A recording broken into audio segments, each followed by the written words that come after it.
ഓം നമോ ഭഗവതേ വാസുദേവായ. തസ്യാവധൗ ത്വയി നിലീനമതേരമുഷ്യാഃ ശ്യാമശ്ചതുർഭുജവപുഃ സ്വയമാവിരാസീഃ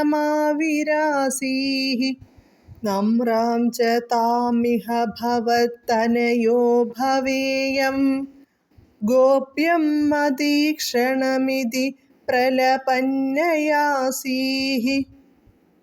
പദാനുപദം.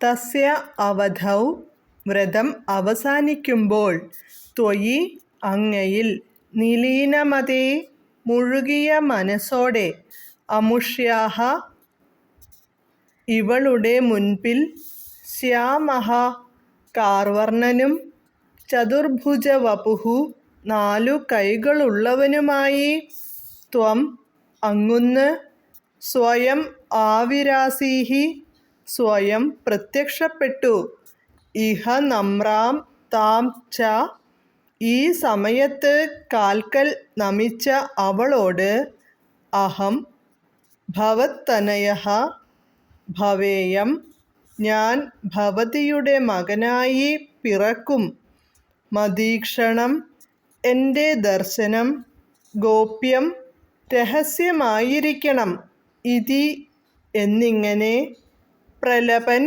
പറഞ്ഞിട്ട്, അയാസീഃ അപ്രത്യക്ഷനായി. വിവർത്തനം. വ്രതം തീരുമ്പോൾ അങ്ങയിൽ അർപ്പിച്ച മനസ്സോടുകൂടിയ ഇവളുടെ മുൻപിൽ കാർവർണ്ണനും ചതുർബാഹുവുമായ അങ്ങ് സ്വയം പ്രത്യക്ഷപ്പെട്ടു.